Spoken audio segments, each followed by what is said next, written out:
L'hydratation, c'est la fixation d'une molécule d'eau par certains minéraux.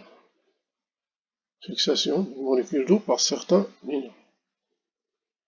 Vous avez par exemple l'anhydrite, SO4, il va fixer deux molécules d'eau et il va donner le gypse. Donc le gypse c'est CaSO4 2H2O. L'hématite, il va fixer une molécule d'eau, il va donner la goethite. Donc une hématite va donner 2 moles de goethite.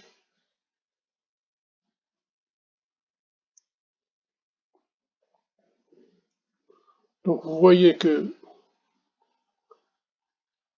l'anhydrite,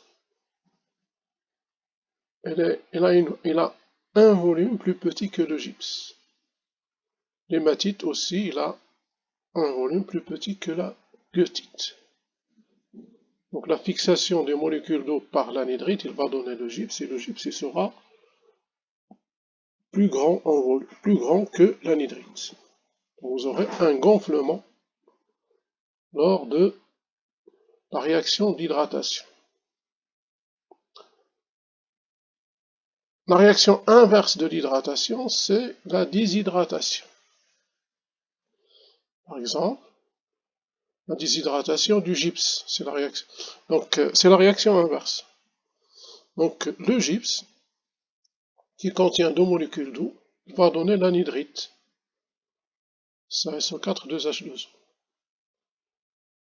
Donc, la déshydratation s'accompagne, il va donner un autre minéral qui est de taille plus petite. Donc, l'hydratation et la déshydratation, ça va entraîner des gonflements, des rétrécissements, etc. Donc ce qui favorise l'érosion.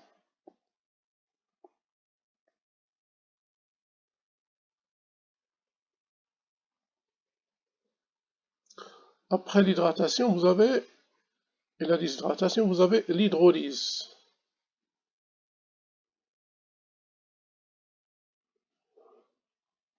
Donc l'hydrolyse, vous avez un minéral qui va fixer certains éléments de l'eau. Il va fixer soit OH-, soit H+. Donc ici l'albite plus de l'eau, il va donner la kaolinite. Donc il va fixer OH-, 4 OH-, il va donner la kaolinite plus la silice plus des ions en solution. Donc l'hydrolyse incomplète de l'albite donne la kaolinite plus la silice et des ions en solution. Par contre, l'hydrolyse complète de l'albite, elle va donner la gypsite, la silice et des ions en solution.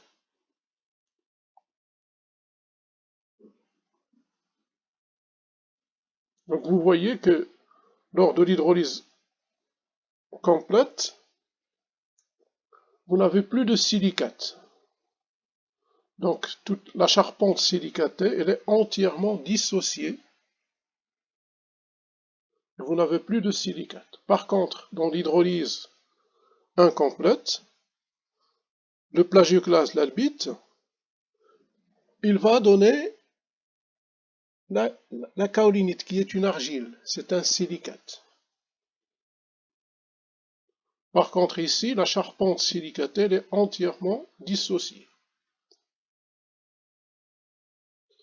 Donc l'hydrolyse complète nécessite plus d'eau, parce qu'ici vous avez 1 mol d'albite avec 8 moles d'eau. Ici 2 moles d'albite plus 11 moles d'eau. Donc une albite, pour qu'il s'hydrolyse avec une hydrolyse incomplète, Une mole nécessite 5,5 moles d'eau. Par contre, une mole d'albite, pour qu'il soit hydrolysé complètement, nécessite 8 moles d'eau. Nécessite 8 moles d'eau. Donc l'hydrolyse complète, pour qu'il y ait une hydrolyse complète, il faut beaucoup d'eau. Par contre, pour l'hydrolyse incomplète, il faut de l'eau, mais en quantité moindre.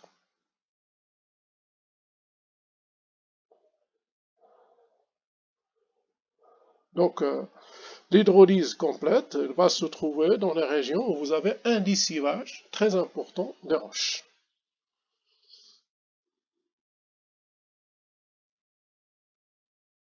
On trouve l'hydrolyse complète sous un climat équatorial, lorsque vous avez un climat qui est chaud et humide, très humide et chaud. Vous aurez l'hydrolyse complète. Par contre, si vous avez un climat tempéré, donc vous aurez le lessivage est moins important et la température est moins importante dans le cas du climat tempéré.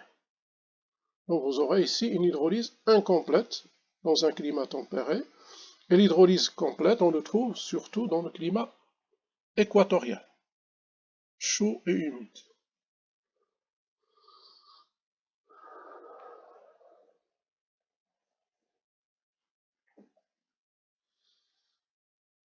L'oxydation, c'est une altération chimique. L'oxydation, il intéresse surtout les minéraux contenant du fer. Le fer ferreux, Fe2+, va perdre un électron et il va donner Fe3+, le fer ferrique. Et ça s'accompagne par une couleur rouge. Donc les minéraux ont un aspect rouge. Les sédiments et les minéraux ont un aspect rouge.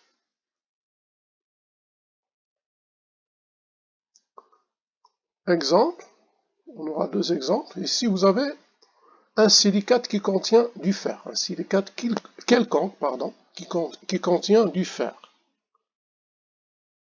Plus de l'eau et l'oxygène. Donc vous aurez ici l'oxygène dissous dans l'eau. Il va réagir avec le silicate qui contient du fer, il va donner des argiles, plus la goethite.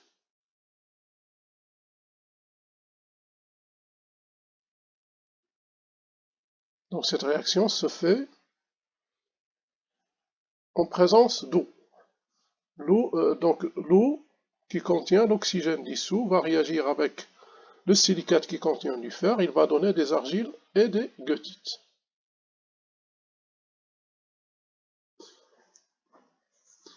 Donc la goethite se forme dans un milieu aqueux, riche en oxygène dissous. Vous avez aussi l'hyperstène ferrifère. C'est un pyroxène qui contient du fer. Vous avez 4 Fe et SiO3. Plus l'oxygène, ça donne l'hématite. 2 Fe2O3, 4 et SiO2. Donc ici, vous n'avez pas d'eau. La réaction se fait sans l'eau. Dans un milieu anhydre, donc vous avez surtout la réaction avec l'oxygène. Donc le pyroxène plus l'oxygène, il va donner l'hématite.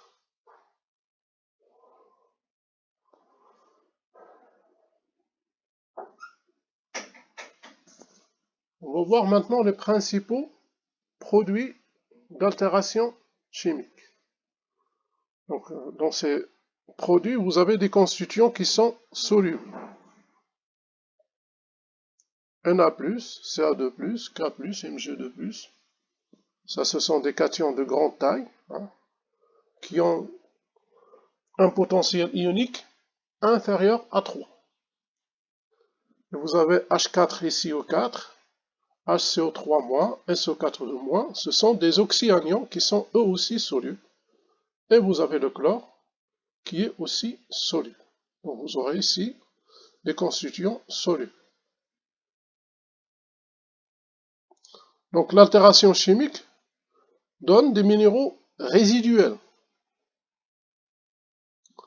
Donc ces minéraux résiduels, ce sont des minéraux qui résistent à l'altération, sont inaltérables. Par exemple le quartz, le zircon, magnétite, ilménite, etc., grenat, sphène, tourmaline et monazite. Donc ce sont des minéraux qui ne sont pas atteints par l'érosion, ce sont des minéraux résiduels. En plus des cations et des oxyanions solubles et des minéraux résiduels, vous avez des minéraux qui sont nioformés. Donc l'altération chimique va donner des minéraux nioformés. Ces minéraux nioformés, ce sont des argiles, comme la kaolinite, marmorionite, élite, chlorite. Et vous aurez nioformation par oxydation de l'hématite, goethite, gypsite, bohémite, diaspore. Et ici, donc l'altération chimique donne des minéraux qui sont nioformés. Parmi ces minéraux nioformés, vous avez aussi la silice amorphe et la pyrrolysite. En plus de tout ça, vous avez des constituants organiques. Donc la matière organique, elle est oxydée, il donne des acides organiques, des acides humiques et des kérogènes. Donc l'altération chimique de la matière organique, il va donner des acides organiques, des acides humiques et du kérogène.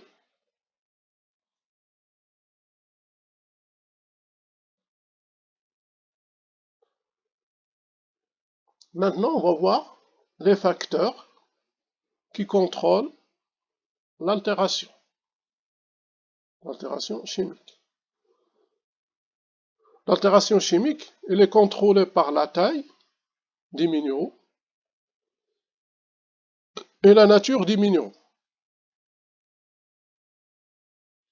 La taille des minéraux, lorsque vous avez des minéraux de petite taille, leur contact avec l'eau, avec l'oxygène, il est plus important. Ils vont s'altérer plus facilement que le gros minéraux.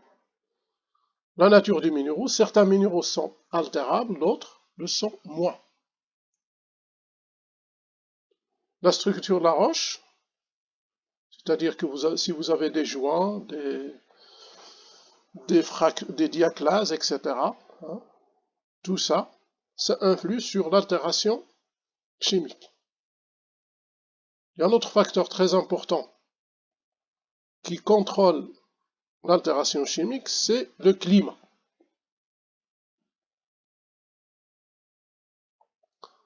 Donc ici, la nature des minéraux, on a dit que la nature des minéraux, il contrôle l'altération chimique.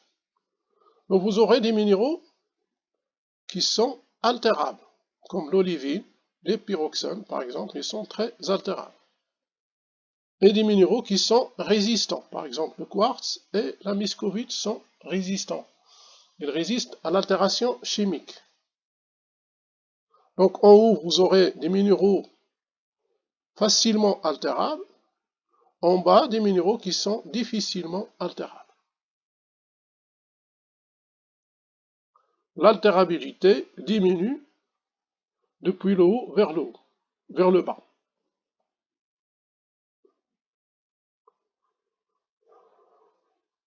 La même chose pour les plagioclases.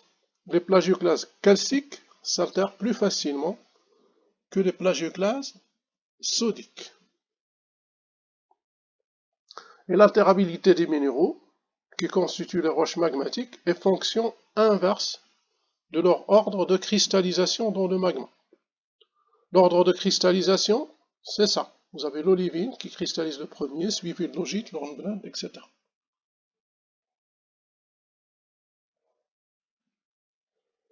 Donc l'altérabilité des minéraux, c'est une fonction inverse de leur ordre de cristallisation. Donc l'altérabilité augmente dans ce sens, et l'ordre de cristallisation, elle est dans ce sens.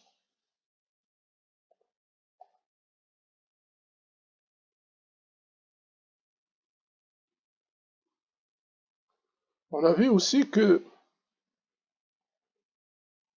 l'altération chimique, elle est contrôlée par le climat. Donc si vous avez un climat chaud et humide, ça favorise les réactions chimiques. Ça favorise la solubilité, la dissolution des roches, ça favorise aussi l'hydrolyse, ça favorise l'oxydation. Donc un climat chaud et humide favorise l'altération chimique. Climat chaud et humide, c'est le climat équatorial. Le climat équatorial, donc vous aurez une seule saison chaude et humide. Par contre, si vous avez un climat froid, très froid et sec, ou un climat très chaud et sec, ça favorise l'altération physique, c'est-à-dire la désagrégation mécanique des roches.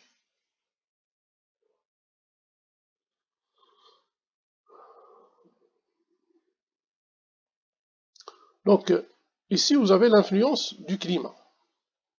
Si vous avez la profondeur de la roche, donc les roches altérées, ici, la profondeur des roches altérées, ici, il est importante.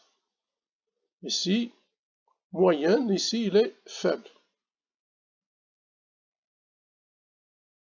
Donc, cette couleur-là correspond à la roche saine. Ici, vous avez des roches qui sont altérées physiquement, la désagrégation mécanique.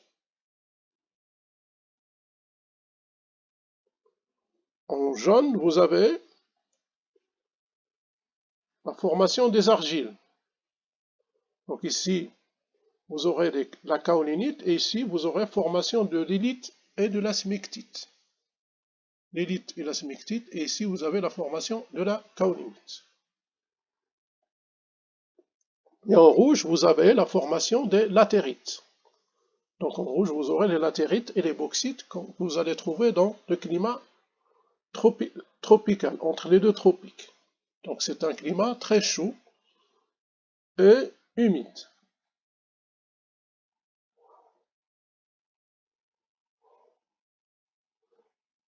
La courbe rouge donne la température. Ici la température est positive, 0, 10, 20, 30. Et ici la température, dans le climat arctique, vous aurez un climat, une température négative. Ici la température monte, elle est très importante dans les zones désertiques. Elle est importante aussi dans les zones intertropicales. Donc la couleur rouge correspond à la température. Et vous savez que lorsque la température augmente, la vitesse des réactions augmente aussi. Et la couleur verte donne l'importance de la végétation. Donc on trouve une végétation très importante dans les zones intertropicales. Donc vous aurez la forêt équatoriale. Et ici, une végétation moyenne dans les zones tempérées. Donc là où vous avez la végétation, vous avez aussi une altération chimique importante. Donc cette figure montre l'influence des précipitations. Les précipitations, elles sont en bleu, et la température, qui est représentée par la courbe qui est rouge ici. Donc vous voyez que l'altération chimique elle est importante au niveau dans, dans la zone intertropicale, surtout dans la zone équatoriale, et dans les zones tempérées,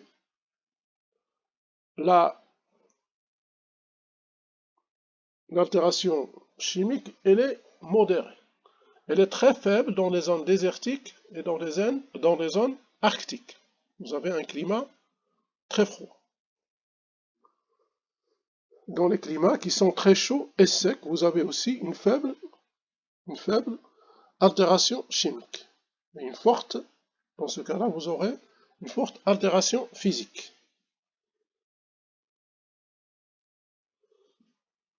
Donc on a toujours le contrôle de l'altération par les climats. Ici on représente un climat tempéré. Ici vous avez un climat aride. Et ici vous avez un climat tropical. Vous voyez que vous avez beaucoup de précipitations ici. Vous aurez des précipitations moyennes ici. Et ici vous n'avez pas de précipitations, de très faibles précipitations. Vous aurez de l'humus, c'est-à-dire des argiles avec la matière organique, des feuilles mortes, etc., dans les régions, dans le climat tempéré, dans le climat tropical. Dans le climat tropical, on trouve aussi une cuirasse latéritique. Cuirasse latéritique formée par des hydroxydes de fer et d'aluminium. Donc vous aurez des latérites et des bauxites.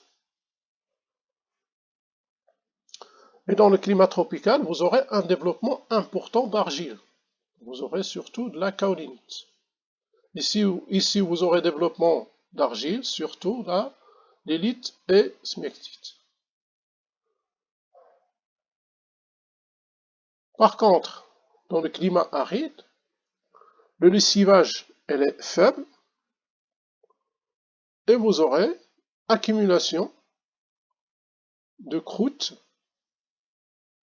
de calcrètes et silcrètes, de croûtes calcaires et de croûtes de silice. Donc vous avez une forte évaporation. Cette forte évaporation va donner des calcrètes et silcrètes. Ce sont des croûtes de calcaire et des croûtes de silice.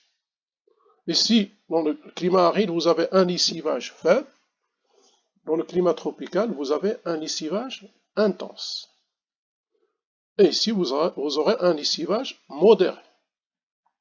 Donc, l'altération physique, elle est surtout prépondérante si vous avez un climat aride. Elle est faible si vous avez un climat tropical. Dans le climat tropical, vous avez développement de l'altération chimique et biochimique. Ici, l'altération chimique et biochimique, elle est moyenne.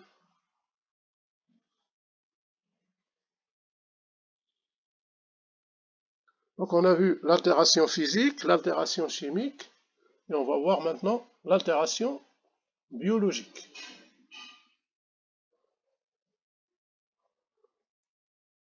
L'altération biologique des roches peut s'effectuer par l'intermédiaire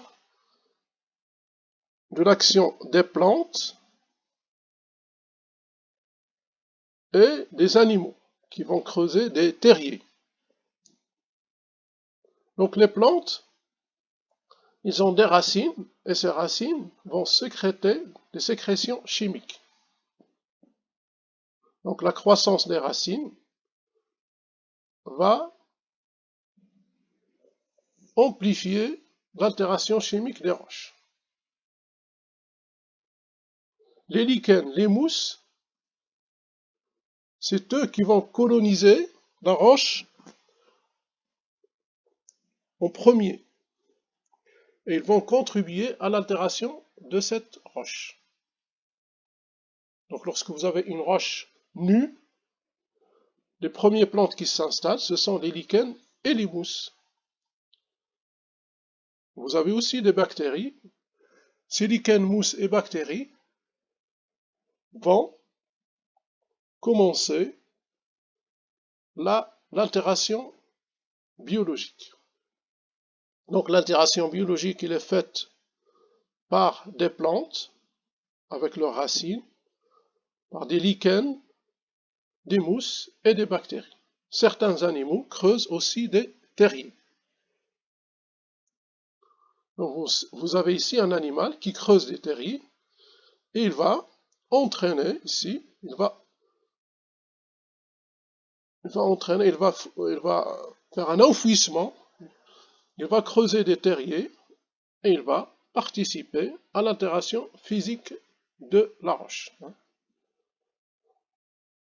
Ici, vous avez des plantes, et ces plantes, ils ont des racines, et vous voyez que ces racines, ils ont dissous la roche ici. Donc, vous aurez une altération mécanique et chimique faite par les racines des arbres.